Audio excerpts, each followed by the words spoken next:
Sim. Primeiro,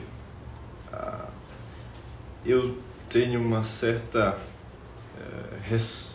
eu acho que antes da gente investigar o fenômeno científico, a gente precisa investigar a coisa fora desse âmbito, porque Sim. é muito limitado. A ciência Sim. é extremamente Sim. limitada e reducionista e complica a nossa investigação. A música, no sentido tradicional, ela vem de musas. Ou seja, ela nasce de uma característica própria da religião.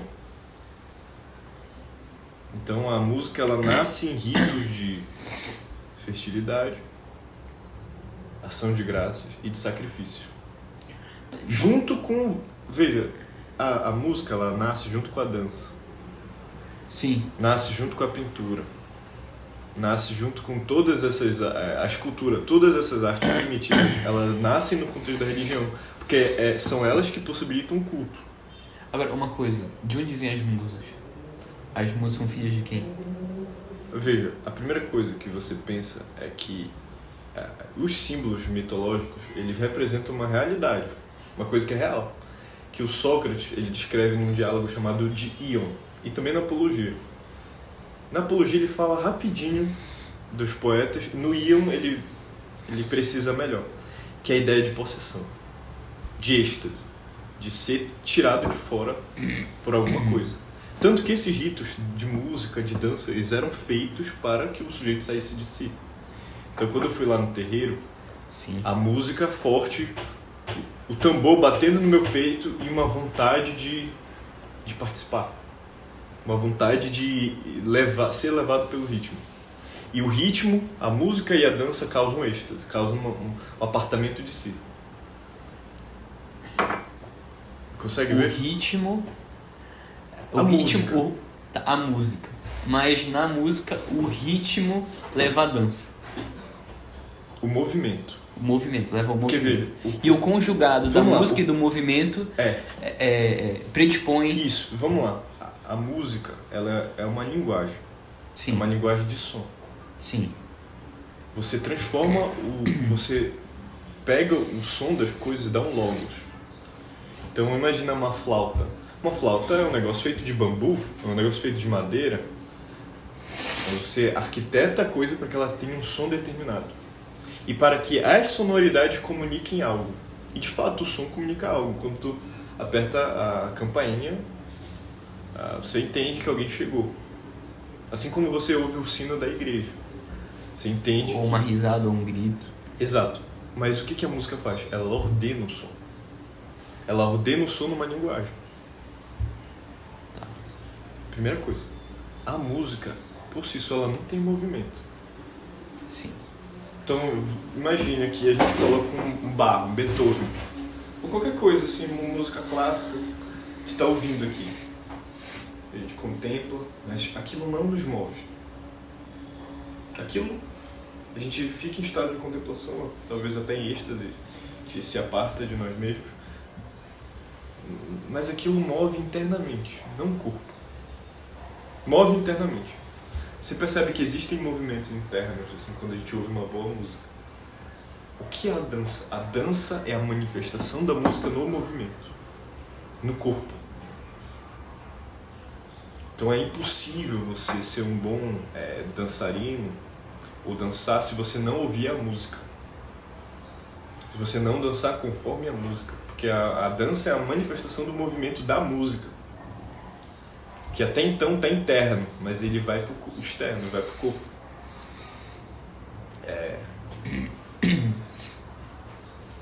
O Nietzsche falava que a música é a maior prova metafísica de Deus. Que até então é irrefutável. Porque é impossível o cara não perceber que existe vida espiritual através da música. É quase que... A pintura pode fazer isso? Pode. A escultura pode fazer? Pode. A arquitetura pode fazer? Pode. Mas a música é a que mais faz isso da forma mais perfeita. Essa ideia de que caramba, tem algo nisso aqui que é maior do que eu, que é maior do que tudo que existe. Então, por quê? Porque a linguagem humana, ela é sonora. Primeira coisa que uma pessoa faz quando entra no mundo é chorar. Emitir um som. E é pelo som que o homem intui algo da natureza, transformando ela em linguagem. Então, por exemplo, quando a gente ouve um barulho, qual é a primeira coisa que a gente faz? A gente vai ver. Porque a gente ouve e quer ver. Essa relação dos sentidos. De algum modo, todo desejo da música está associado com a manifestação da imagem dela. Por isso que a ópera, o teatro, eles foram tão importantes na civilização. Que eles transformaram em imagem a música.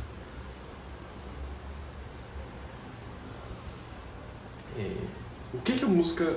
o que a música faz na personalidade humana? A música faz... ela é absolutamente tudo. Porque ela é uma necessidade humana. Então veja. Por que o homem dança? Por que o homem dramatiza? Por que ele faz drama? Por que a gente imita? Por que a gente começou a imitar aqui o Marco, o Matheus Tiburcio, o Iago? A gente começou a imitar o Gabriel, fazendo brincadeira e rindo. Por que o ser humano tem essa inclinação à imitação? A inclinação a emitir sons, inclinação à dança. Porque isso faz o homem ser plenamente homem, humano. Por que o ser humano dança? Porque ele precisa transformar a música em movimento corporal. Por que o ser humano ouve música? Porque ele precisa dar ordem aos sons que ele ouve. E dar ordem significa embelezar, transformar em uma linguagem assimilável. Então o ser humano não se contenta só com choro, ele não se contenta só com a palavra te amo, ele não se contenta só com a convivência, ele não se contenta só com o cotidiano. Ele quer algo que está no cotidiano, mas que também o leva para cima. A música, a dança, as artes no geral fazem isso. Mas de todas, a música é a maior, porque a música está no céu. Dizia Santo Agostinho, quem ama, canta. O canto é transformar a linguagem humana em beleza. Ou seja, não é só um eu te amo. Será que tem um eu te amo maior do que Widmund, escrita por Robert Schumann para sua esposa? Não tem. Não tem eu te amo maior do que isso daí. Porque o homem não se contenta só com a linguagem, não se contenta só com isso. Ele quer algo a mais. Não vai. Desculpa, Bruno. Então, por que o homem dança? Por que o homem canta? Por que o homem faz música? Porque ele precisa ter vida espiritual. A gente não se contenta só com a mesa e com a cama. E por que a música une as pessoas? Por que as pessoas se juntam para ouvir música? A linguagem une as pessoas. Não é verdade? Quando eu falo com o Bruno aqui, a gente estava conversando, a linguagem une. Por que a música faz isso da melhor forma? Porque ela não se contenta só em unir através da linguagem, mas ela une através da beleza. Através do espanto que ela causa. Então, tu já teve a experiência de ir num teatro, sei lá, com a Lohana? Um teatro, mas alguma coisa de música, leva ela. Que tu vai ver que vocês vão se unir mais. E vocês vão... aquilo ali vai estar elevando vocês e o amor de vocês, de algum modo. Por quê? Porque não é só a linguagem, é beleza. Aí que está o poder da música. Porque ela comunica algo, mas ela comunica algo belo. A boa música. E aí vem um desejo de eternidade, vem um desejo de desvelamento, porque tu não sabe o que é. Por que é belo? Por quê? Por que isso aqui me une? Por que isso aqui... os estéticos, né? Ou seja, o pessoal que estuda a arte vai falar que é a proporção, é a harmonia. É a... Quando vocês terminarem esse assunto aí, vocês me avisam que eu tinha uma contribuição Pode de outro assunto pra falar com vocês. Não pode falar. É outro assunto. Ah, tá. Eu não sei se ficou claro. Entendi. Porque é a linguagem bendita. É a linguagem que não é só palavra, mas é harmonia, é beleza. Diz aquilo que não pode ser dito. A música é a melhor forma de dizer aquilo que não pode ser dito. Mais do que a poesia, até.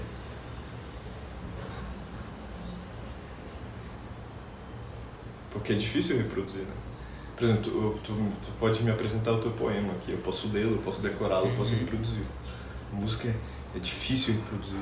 Por isso que toca tanto.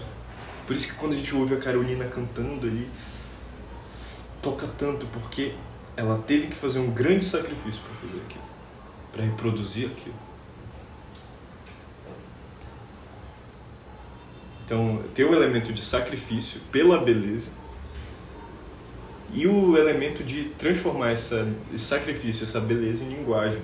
Só que não é propriamente uma linguagem tão fácil de inteligir, porque ela nos paralisa, ela nos espanta, ela nos deixa calado, né? Faz um exercício de escrever sobre música. Tu vais descobrir um monte de coisa em ti que até então estava oculta. Até então tu conhecias, mas não sabias como manifestar. E a música, tipo, te trouxe para fora. Ela te retirou de ti mesmo e fez com que tu manifestasse coisas que tu nunca sequer cogitou que poderia alcançar o teu coração. Por isso que ela une, por isso que ela é muito forte. Outra coisa, a arte ela está associada com a memória, evidentemente. Por quê? Veja, a arte ela surge para a religião.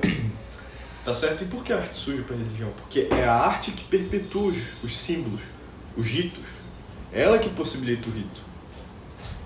A arte ela está associada com a memória porque é através da arte que lembramos das coisas primordiais, das coisas importantes.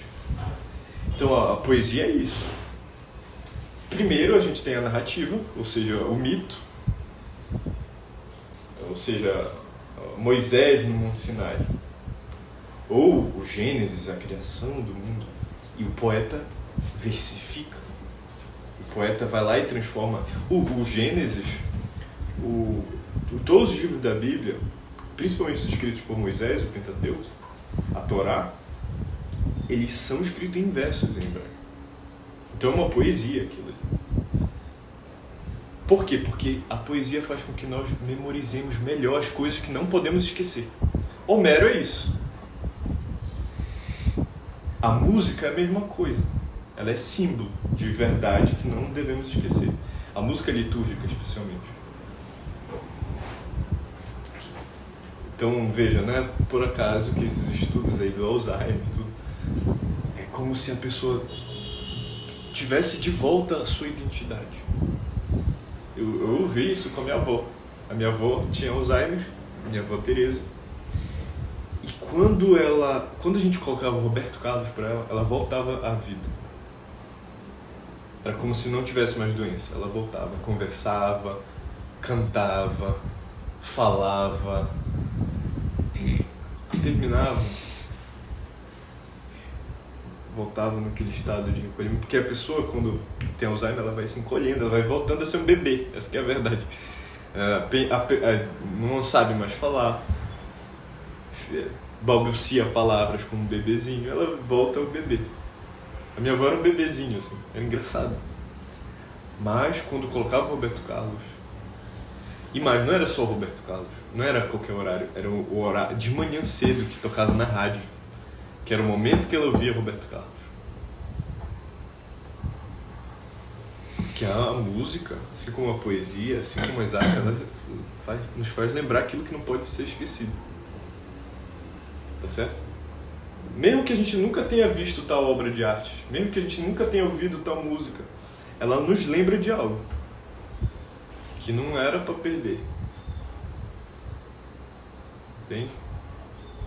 Ela nos lembra de algo que não era para perder. E qual a ligação entre a música, a dança e a ritualística? Por que tantas religiões primitivas se utilizam da música e da dança de modo repetitivo? Porque sem isso a religião acaba. A arte ela serve para fazer com que os ritos eles se realizem e eles se perpetuem. Então, na medida em que você avança a técnica, você avança o culto também. A história da arte ela pode ser resumida na ideia da laicização da técnica. Todas as artes elas nasceram na religião. Elas nasceram para fazer com que a religião tivesse a sua identidade, sua forma e tudo. E a religião é o seio da comunidade, da tribo, da civilização. Você precisa ter um culto. E o culto ele só pode ser realizado com a arte. É ou não é? Então, por exemplo, mesmo a missa, ela precisa, primeiro, do templo, ou do lugar onde será o culto. Ela precisa do altar, precisa dos parâmetros do sacerdote. Precisa do cálice, precisa da batina, das vestes. Tá certo? Isso faz com que o culto ele se perpetue. Mas e a dança? Porque há manifestações sacerdotais que passam pela dança. Por exemplo, a missa não tem componente nenhum de dança, apesar de ter de música. O judaísmo tinha dança. Tinha. Ritualística, dança ritualística. Menos dentro do templo. Mas para os ritos tinha dança. Na Igreja Católica, qual é a ideia? É a seguinte: que a missa ela não pode ter um elemento muito corporal, porque ali está acontecendo um sacrifício. Essa foi uma ideia que a gente perdeu hoje. As pessoas vão lá, bate palma, as pessoas vão lá, fazem movimentos e tudo, mas a missa não é isso. A missa é a realização do Apocalipse, do julgamento dos vivos e dos mortos, do nosso julgamento. Teus pecados estão sendo colocados diante de ti na hora da missa. Tu estás diante do crucificado, que está tornando carne. Então não é propício para a dança. Agora, em outras ocasiões, sim. Por que não? Em outras ocasiões, sim. Quando Davi se encontrou com a Arca da Aliança, ele dançou, rejubilou-se de alegria. Que dirá quando ele não encontrasse com a Virgem Maria? Que é muito maior do que a Arca da Aliança, que é muito maior do que Moisés, que é muito maior do que a lei, muito maior do que o que estava na Arca da Aliança, que eram as tábuas da lei, o bastão de Moisés. O João Batista também dança no ventre. Mas por que ele dança? Porque a dança ela é a manifestação daquele que já saiu de si. Que ele já é tomado por algo que é maior do que ele. Mas também existe a dança satânica, a dança de Salomé com a cabeça de São João Batista. Em tudo que existe o elemento de logos e antilogos. Tem a dança de São João Batista na barriga, tem a dança de Davi e tem a dança de Salomé. Então há na dança esse quesito de um derramar da alma. De um extrapolar da alma. Tá gravando isso aí? Era pra estar gravando isso aí. Tem um quê de extrapolar da alma. Agora, uma dança ritualística teria um quê de entronização de algum conteúdo místico espiritual, de que ao invés de ser como a dança do Davi, uma saída, mas seja uma entrada? Com certeza. Porque a arte ela tem um elemento de êxtase e êntase. O primeiro elemento que acontece na criação artística é o êntase. Ou seja, você precisa mergulhar na sua vida interior, você precisa do silêncio e do recolhimento para desenvolver a técnica. Mas para realizar a obra, você precisa sacrificar a técnica, sacrificar isso daí para para deixar-se ser possuído, para deixar-se ser retirado de si, para ter esse elemento de êxtase, de distância. Tá certo? Essa definição de possessão de Platão, que aparece na Apologia, no Ion, no Banquete, ela é fundamental para a compreensão da obra de arte. Então, nesse diálogo Ion, ele está conversando com esse rapaz, com o Rapsódo. É um sujeito que ele reproduz os poemas de Homero com perfeição, com maestria. E ele diz que não há ninguém sobre a Terra que consegue conhecer mais Homero do que ele. E mais, não só isso, consegue dizer coisas belas sobre Homero mais do que ele. E aí Sócrates questiona por que assim tu fazes? E ele diz que é por causa da arte, da técnica. Ele fala, não é por meio da técnica que fazes assim. Não é por meio da técnica que assim procedes, mas por meio de uma força divina que te possui. Tá certo? Então, tem esse elemento de distanciamento, de aproximação, tal como o homem, no geral, ele precisa saber ao que o seu coração vai estar aberto e ao que ele vai se fechar, assim é um artista.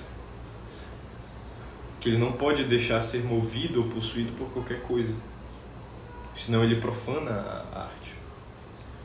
No caso da Salomé, o que acontece? Veja bem que no texto, a gente não está com o texto em mãos aqui, mas a mãe pede a cabeça de João Batista. E é a filha que pede a bandeja. E a bandeja faz com que a coisa tome uma forma muito pior do que era. Que ela pede a morte de João Batista. Pedir a cabeça é pedir a morte de alguém. Mas a filha pede numa bandeja a Herodes. Por que numa bandeja?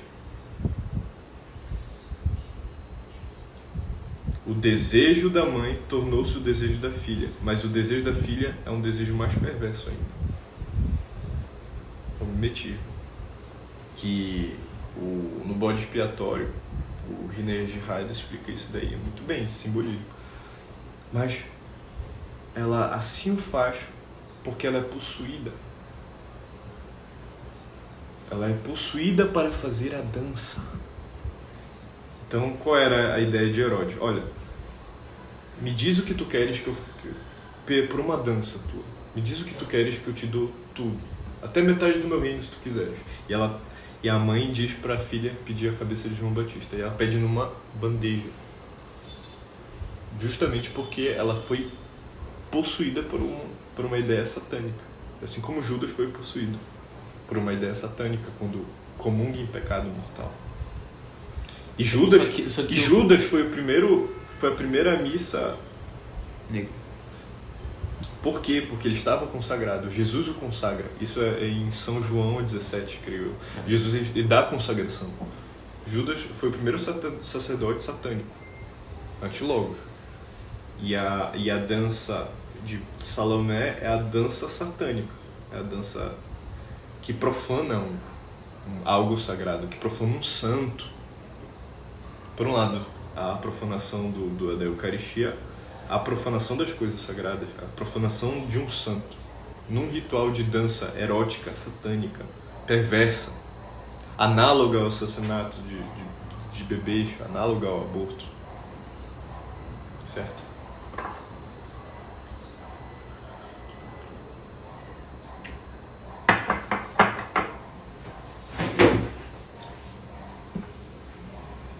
Então, a música comunica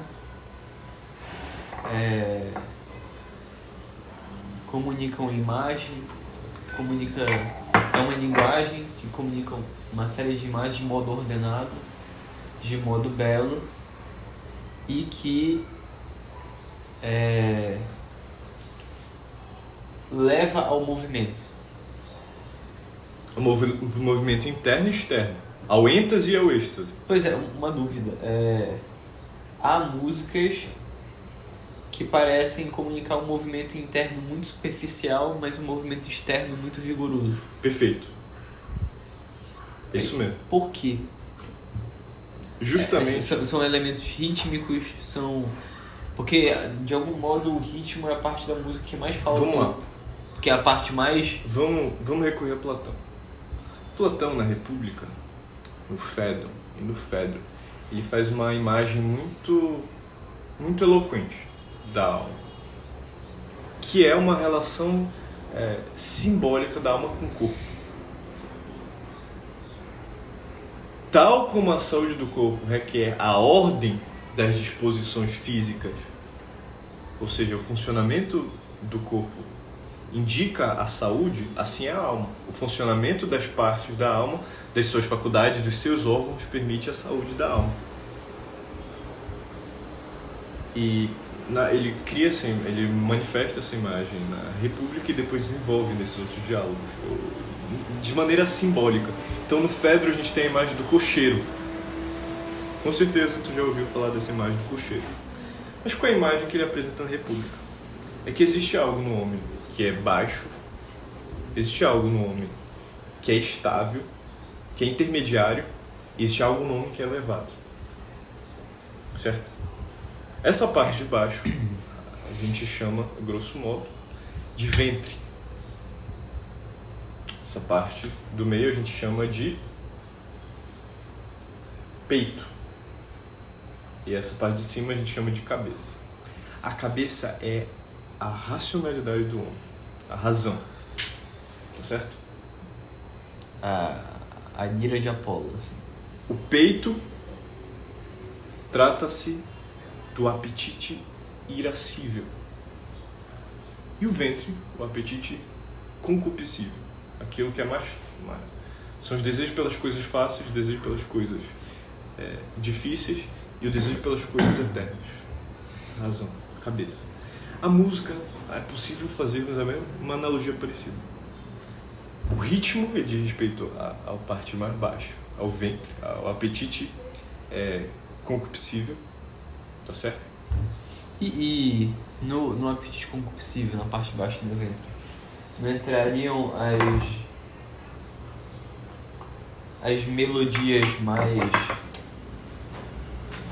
melosas, assim, as melodias mais... Pode entrar, mas veja... A flauta de Pan, por exemplo? A melodia já é algo superior. Mas entra basicamente o tambor. Eu estou falando do gongo, eu estou falando do tambor, eu estou falando das células de ritmo. Pum. Aquilo que move o corpo. Pum. Aquilo que indica o êxtase.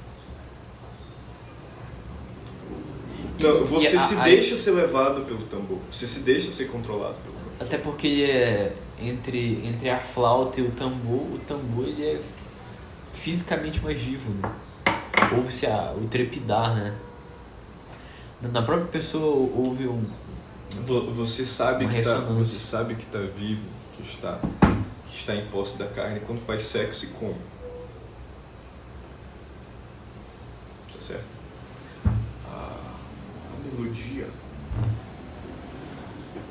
ela já quer um refinamento Tá, mas da vida interior. para não perder, tá no apetite concupiscível e a próxima parte seria o irascível, o peito. E aí está a melodia No peito. no peito. A melodia está no peito. E a harmonia. Mas a melodia no peito teria também o canto de guerra. As cornetas. É melodia. A melodia. Ritmo. Melodia. Só que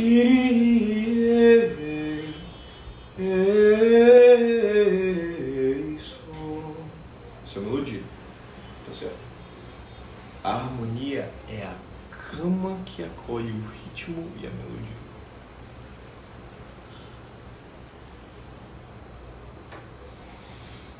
Tá certo? Aquilo que faz com que a melodia e o ritmo tenham ordem, sentido. Toda melodia tem uma harmonia por trás. mesmo que não saibamos, mesmo que não intuímos, tem uma melodia por trás, tem uma harmonia por trás. Aquilo que, e mais, diversas harmonias por trás, porque é possível harmonizar uma música de diversas formas diferentes. Diversas formas diferentes é possível harmonizar uma música. Mas a harmonia, a melodia por si só, ela não tem sentido.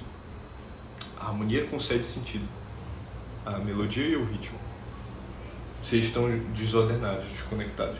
Tem uma música muito boa que é o Samba de uma Nota Só. Não me recordo quem foi o compositor, foi o João Gilberto?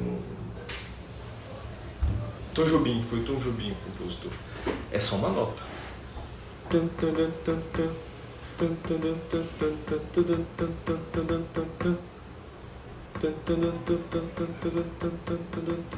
É só uma nota, o samba inteiro. Mas ele faz a harmonia. A harmonia concede sentido a essa nota isolada. Tá certo? Então ele só tá tocando com uma nota. Uma nota, uma melodia por melodia, ela não diz muita coisa. Com a harmonia ela diz. Com a harmonia ela diz.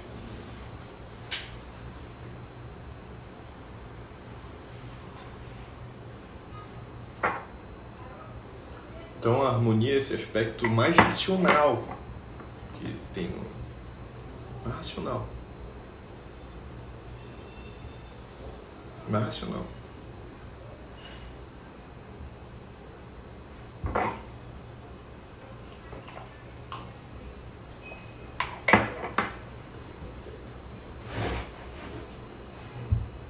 Agora, a influência que a música tem na personalidade humana é quase que total.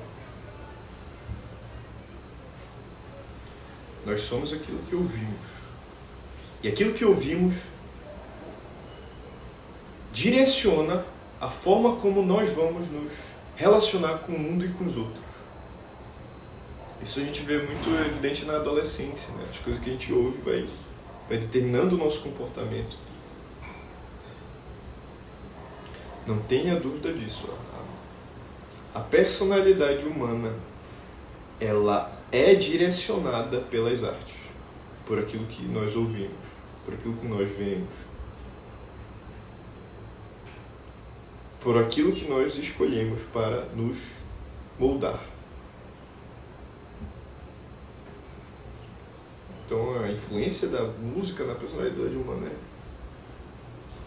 é algo incalculável. Por isso que o Sócrates expulsa da Calipólis os músicos, os artistas, os poetas, que são muito poderosos. Muita gente entende mal também.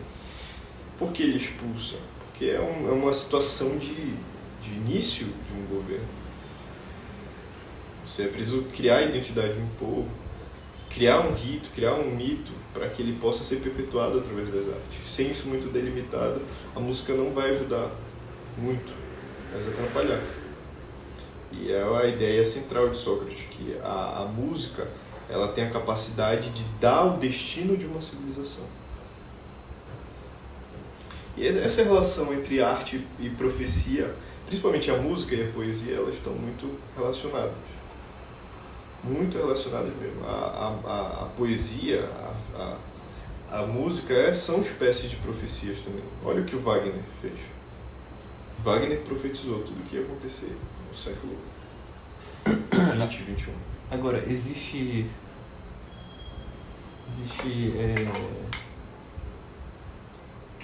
a influência da música na formação da personalidade, mas não enquanto indivíduo sozinho, mas em sociedade. Dou um exemplo e uma teoria. Um exemplo são certos grupos, por exemplo, de adolescentes, ou até de pessoas mais adultas, que existe um certo repertório musical mínimo que a pessoa tem que conhecer, ou tem que ouvir, ou tem que estar habituado. Então, se o cara não conhece um certo repertório, é como se ele não fizesse parte daquela geração ou daquele grupo. Então, há isso. E há uma teoria relativamente recente, que é o MBS, que é MSB, Music as Social Bounding, que é a música como vínculo social, que aí é uma teoria evolucionista para explicar o porquê que a música se sustenta, porque onde a música há formação de grupos. Então onde é que eu queria chegar? Há alguns transtornos como a amusia, em que o indivíduo não consegue compreender música, em que ele tem relacionado a si uma deficiência social. O cara não consegue se... Claro, porque no fim a amusia ela é um transtorno de personalidade. É um transtorno de personalidade. Eu não vi o estado da questão para ver como a classe médica está relacionando esse tipo de problema, mas é claramente um problema de personalidade. Os problemas envolvendo a música, envolvendo a não assimilação da arte, ela está envolvida com a personalidade humana. Está intimamente envolvida com a personalidade humana.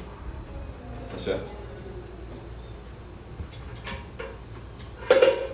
É claro, os problemas de personalidade não são somente problemas de tipo... Como eu poderia achar melhor a palavra? Raiz na constituição daquela pessoa, mas também são problemas que são gerados em decorrência de vícios, de hábitos errôneos e de uma falta de formação. Porque o homem, ele tem algo nele que está impresso, o caráter dele, algo do seu caráter está impresso, mas a boa parte da existência humana é compor-se. E tem deficiência de personalidade que a causa está em não ter se composto direito. A gente vê muito pessoas com problema de desenvolvimento porque aspectos centrais da sua inteligência não foram devidamente instigados. Certo? Talvez a música possa ter... Há uma grande relação da falta de compreensão matemática, da falta de compreensão linguística, da falta de compreensão emocional com a carência de música boa.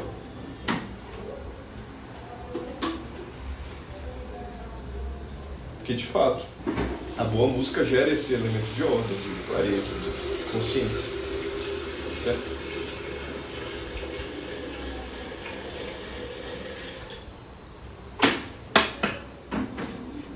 E ela também forma cosmovisões, também forma microcosmos, ela também forma tipos de identidade, macro e micro. Por isso que existe esse impacto social. Então, Sócrates queria usar a música para formar a cosmovisão da Calipólis, mas não antes de expulsar todos os poetas e músicos. Porque você precisa delimitar muito bem o que vai ouvir. Você precisa delimitar muito bem o que vai definir o destino da civilização. Como eu disse, arte e profecia está interligada. Arte e profecia está intimamente interligada. Olha o que veio depois de Woodstock, olha o que veio depois dos Beatles. O que será que vai vir depois de Anitta, Luísa Sonza,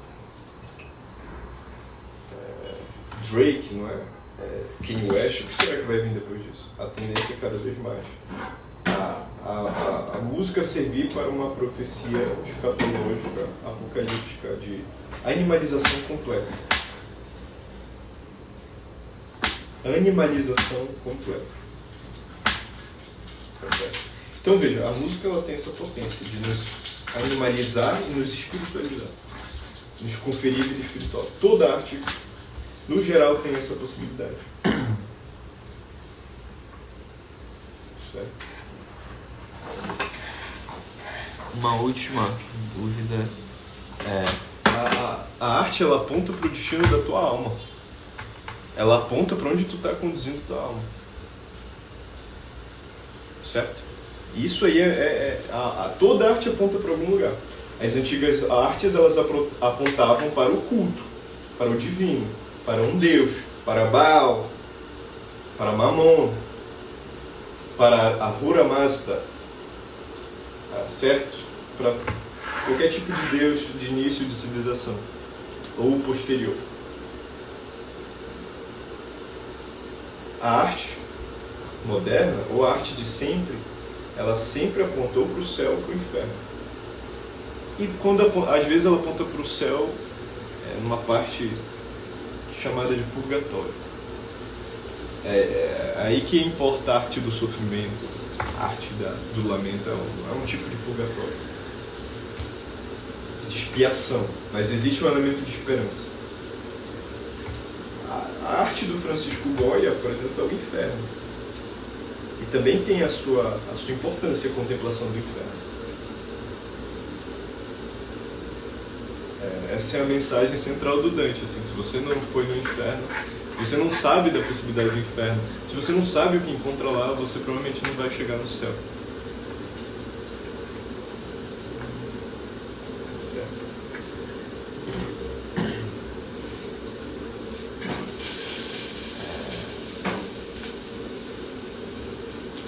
Agora, uma última dúvida é: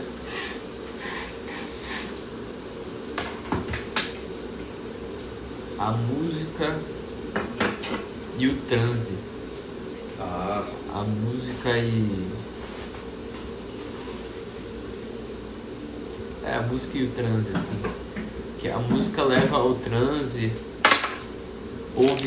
mas principalmente de modo coletivo, né? Então houve aquela histeria coletiva que todos dançaram até morrer. Qual é por que a música tem esse efeito? Bom, como eu estava falando antes, aquela imagem de possessão do Sócrates é muito eloquente para falar sobre isso.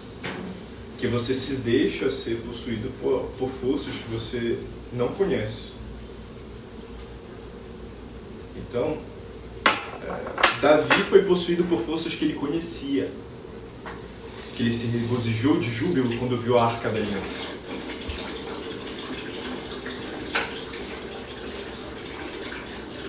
É interessante você dar uma investigada nesses ritos africanos de voodoo. Eu vou te mandar um link no YouTube de ritos de voodoo. O voodoo é uma prática religiosa muito grande na África. Então existe, né, aquela coisa do terreiro, dos animais, sacrifício de animais, sacrifício de pessoas mortas, certo? Existe todas essas coisas, e na dança ritualística eles são possuídos por transe. É um negócio impressionante, muito impressionante.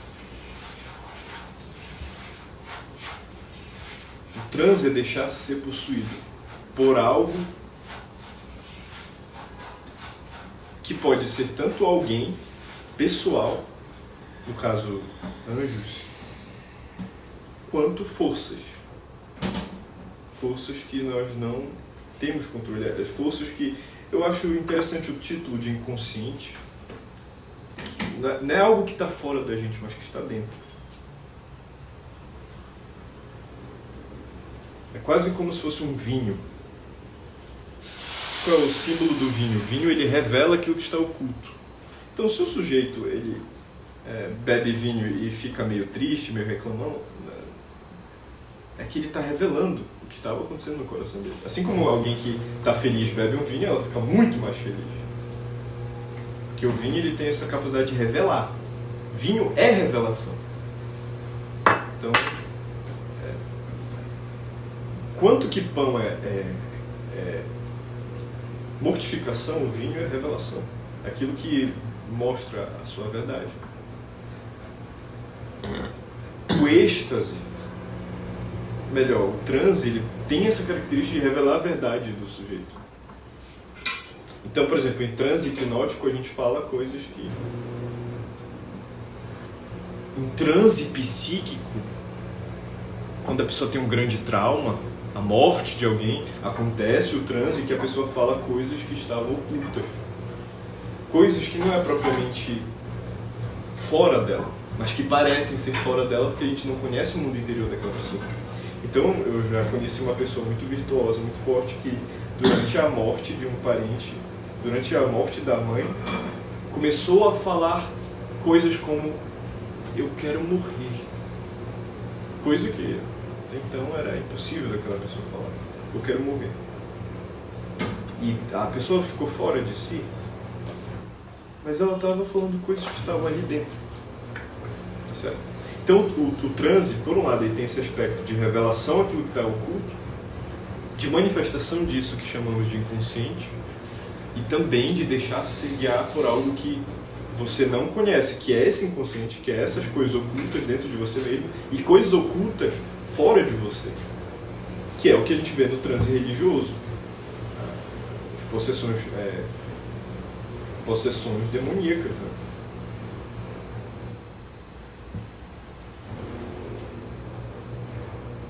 Possessões demoníacas. O santo no êxtase, porque a palavra transe a gente não usa tanto na Igreja Católica. O que a gente usa é o êxtase. E o êxtase não é uma negação da individualidade, mas a afirmação dela. Tá certo?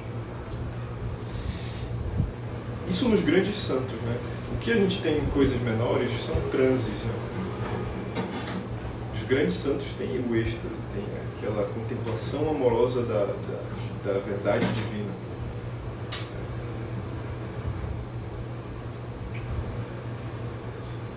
Ou seja, a identidade dele é reforçada pela divindade. Já não é mais Santa Teresa de Ávila, é ela em Cristo, ela com Cristo, ela sendo Cristo, né? Um negócio assim, impressionante. Enquanto que os budistas é a negação do eu, o êxtase deles, o transe deles é a negação do eu, é a aniquilação da personalidade, no cristianismo é o oposto, é a afirmação da personalidade em Cristo. Certo? No transe ritualístico é isso, é esse movimento de possessão. Ser possuído por algo que está oculto em você ou ser possuído por algo que está fora de você. Como Salomé foi possuída para pedir a cabeça de São João Batista para dançar, fazer aquela dança fúnebre, aquela coisa satânica com a cabeça de um santo, com a profanação de um santo. Tá certo? É por aí. Muito bom.